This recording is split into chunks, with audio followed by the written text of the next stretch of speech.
Good morning, Discipulus et Discipuli. Welcome back to Latin. I'm going to give you a brief overview of the 4 things that we're going to do this week, and let's get started. First thing I'm going to have you do is to check your homework.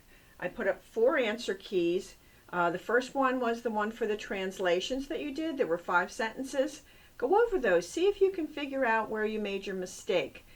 The other ones are for the forms. I don't know if you can go back and look at those forms, but do look at each key and kind of teach yourself where you made a mistake. Then fill out the report card on yourself, so to speak.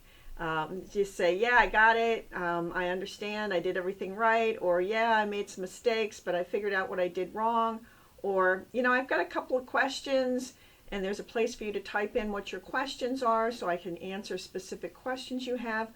Or the last one is, I really need help. And there's 2 ways for you to get help. One is I can call you on the phone and talk, or I can set up a Google Meet with several other students who need help, and we can have a little private session. So that's what you're going to do. At the end of the sentence that applies to you, you're going to type the word yes. This is where I am. And you're going to turn that in. The next thing you're going to do is in English, yay! You're going to ID ablatives. I took from their textbook that section about Ancus Marcius, who is the 4th king of Rome, talks about some of the things he did. You're going to ID those ablatives in English by highlighting them and then categorizing them. How are you going to know what the ablatives are?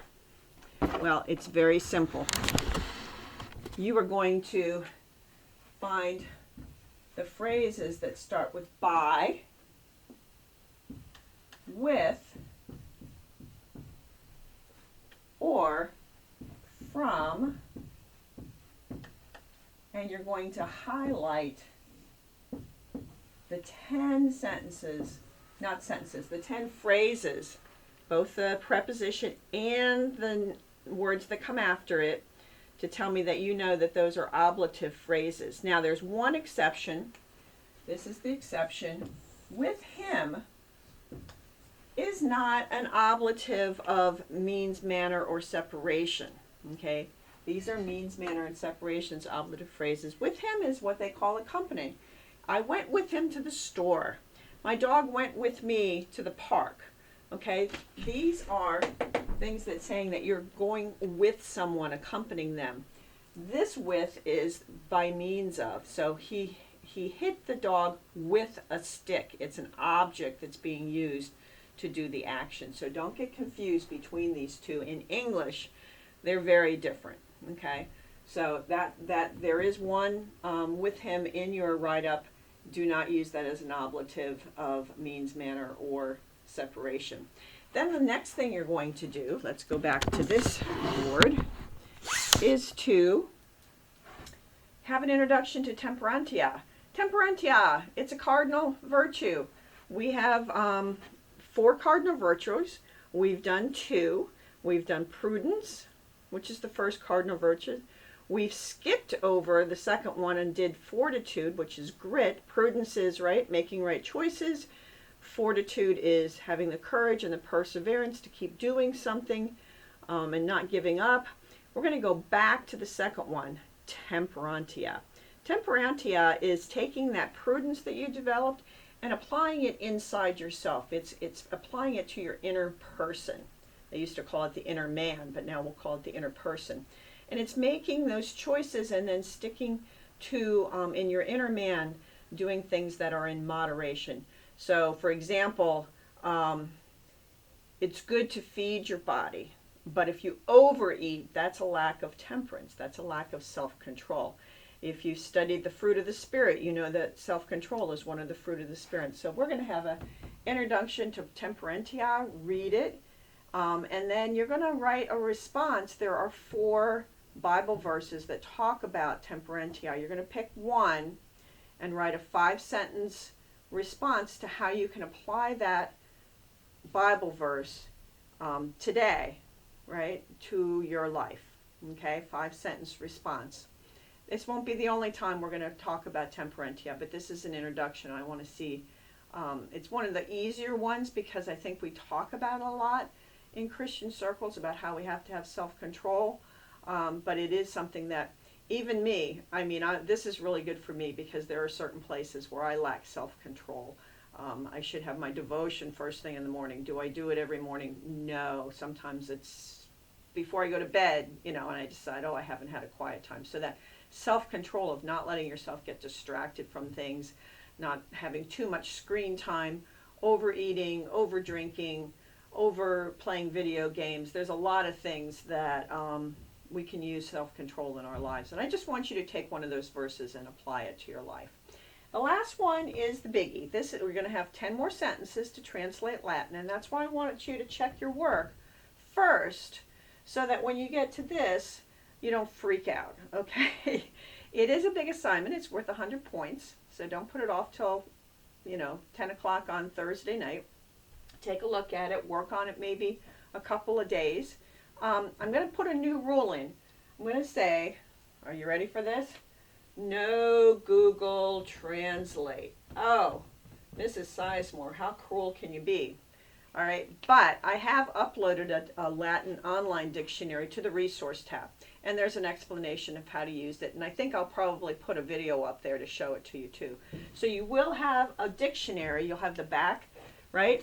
The back of your book, the back of this book, you open it up, and voila.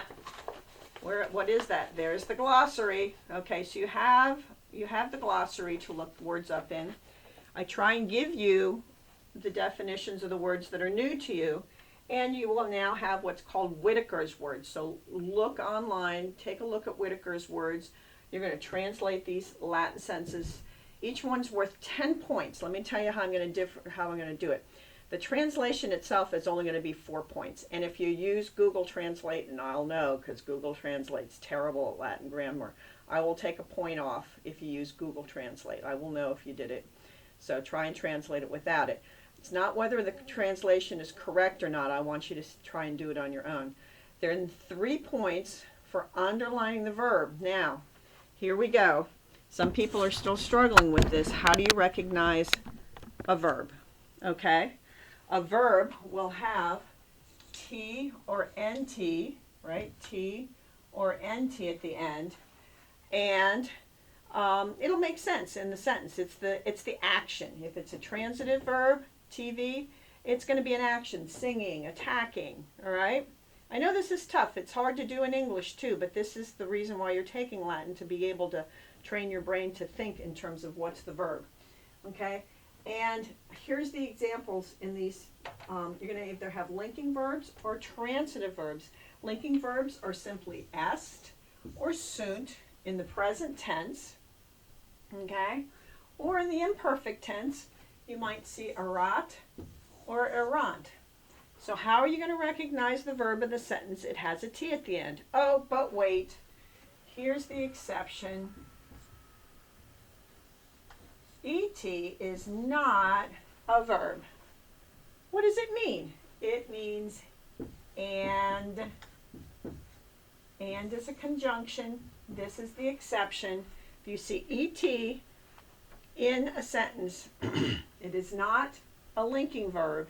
It is the conjunction and. I hope that helps you. If you have questions, I know you're very good at asking questions. Please do. And like I said, take your time, do the assignments in order, start with checking your work, spend some time in temperantia, use that English to try and ID what ablatives are, go back and reread page 60. Enzo M, I posted it on the stream, it's up there, read it, and then take some time in those translations. All right, so have a great week. Hope you're all and had a wonderful Easter holiday. I was very blessed by being able to just think about what the Lord has done for me and for my family. It is a tough time now, but knowing that we have Jesus to turn to and to strengthen us during this time is a wonderful, wonderful thing to lean on. Voila.